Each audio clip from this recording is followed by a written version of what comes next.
అందరికీ నమస్కారం. Welcome to insight India with Bhogi. America ఈ యుద్ధాలన్నీ ఎందుకు చేస్తుంది? ఈ యుద్ధాలు చేయడం వల్ల అమెరికాకు వచ్చే లాభం ఏమిటి? ఐక్యరాజ్య సమితి ఉన్న అమెరికాని ఎందుకు అడ్డుకోలేకపోతుంది? ప్రపంచంలో ఉన్న 80 దేశాల్లో 750కి పైగా అమెరికా సైనిక స్థావరాలు ఎందుకు ఏర్పరిచింది? లాంటి విషయాలన్నీ ఈ వీడియోలో చూద్దాం. ప్రపంచానికి శాంతిని బోధించే దేశమా, లేక యుద్ధాలతో సామ్రాజ్యాలను కూల్చేసే రాక్షస రాజ్యమా? ప్రజాస్వామ్యం పేరుతో దేశాలను వల్లకాడుగా మారుస్తున్న అమెరికా అసలు రంగు ఈ రోజు ఈ వీడియోలో చూద్దాం. ఇరాక్ అయిపోయింది, ఆఫ్ఘనిస్తాన్ నాశనం అయిపోయింది, ఇప్పుడు అమెరికా కన్ను ఇరాన్ మీద పడింది. అసలు అమెరికా చరిత్రలో ఎన్ని దేశాలను బలి తీసుకుంది? లెక్కలతో సహా ఈ రోజు విశ్లేషిద్దాం. అమెరికా చరిత్ర తిరగేస్తే శాంతి కంటే గన్ పౌడర్ వాసన ఎక్కువగా వస్తుంది. తన ఉనికి కోసం బ్రిటన్ తో మొదలుపెట్టి నేటి వరకు సుమారు 11 అధికారిక యుద్ధాలు చేసింది. వందలాది సైనిక చర్యలు చేపట్టింది. వియత్నాం నుంచి ఆఫ్ఘనిస్తాన్ వరకు ఆ దేశం అడుగుపెట్టిన ప్రతి చోట విధ్వంసమే మిగిలింది. ఇది ప్రజాస్వామ్య స్థాపన లేక రక్తపాతమా? తుపాకీ తూటా కంటే ప్రమాదకరమైన ఆర్థిక ఆంక్షలతో నేడు సుమారు 20 నుంచి 30 దేశాల గొంతు నొక్కుతుంది అమెరికా.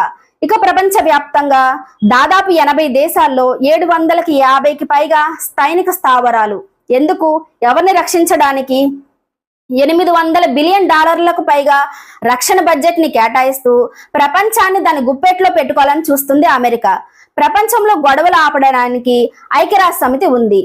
కానీ అమెరికా విషయంలో ఐక్యరాజ్య సమితి ఒక నిస్సహాయ ప్రేక్షక పాత్రను పోషిస్తుంది. దీనికి కారణం వీటో పవర్. ప్రపంచ దేశాలని ఒక నిర్ణయం తీసుకుంటే అమెరికా ఒక్కటే తన వీటో అధికారంతో దాన్ని అడ్డుకోగలదు.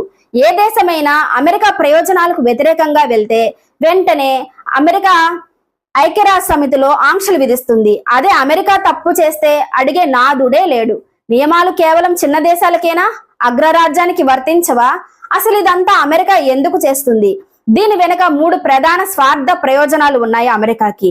ఫస్ట్, ఇది ఆయుధాల వ్యాపారం. యుద్ధం అమెరికాకు ఒక బిజినెస్. ప్రపంచంలో యుద్ధాలు జరుగుతూ ఉంటేనే భారీ ఆయుధ కంపెనీలకు లాభాలు వస్తాయి. రెండవది, చమురు నిల్వలపై పట్టు. మధ్యప్రాచ్య దేశాలు అంటే మిడిల్ ఈస్ట్ దేశాల్లోని చమురు సంపదను నియంత్రించడం అమెరికా ప్రధాన లక్ష్యం. తన మాట వినని దేశాల్లో వనరులను దోచుకెళ్లడం ఆ దేశ నైజం కూడా. మూడవది, డాలర్ ఆధిపత్యం. ప్రపంచవ్యాప్తంగా చమురు వ్యాపారం డాలర్లోనే జరగాలి. ఇరాన్, ఇరాక్ వంటి దేశాలు దీనికి ఎదురు తిరిగినందుకే అమెరికా ఆగ్రహానికి గురయ్యాయి. ఇరాన్తో యుద్ధం అంటే అది కేవలం 2 దేశాల మధ్య పోరు కాదు. అది అగ్రరాజ్యపు ఆర్థిక రాజకీయ అహంకారానికి, ఒక దేశపు ఆత్మగౌరవానికి మధ్య జరుగుతున్న పోరాటం. శాంతి ముసుగులో అమెరికా చేస్తున్న ఈ విధ్వంసం ఎప్పటికి ఆగుతుంది? మీరేమంటారు? అమెరికా తన స్వార్థం కోసం ప్రపంచ శాంతిని పణంగా పెడుతుందా? ఐక్యరాజ్య సమితి అమెరికాని అడ్డుకోగలదా? మీ అభిప్రాయాన్ని కింద కమెంట్ సెక్షన్ లో తెలియచేయండి. అగ్రరాజ్యాల అహంకారాన్ని, అంతర్జాతీయ రాజకీయాల వెనుక ఉన్న కుట్రలను బట్టబయలు చేస్తూనే ఉంటాం. ముసుగు తీసిన నిజం కోసం చూస్తూనే ఉండండి insight India with Bhogi. Subscribe చేయడం మర్చిపోకండి. Thank you for watching.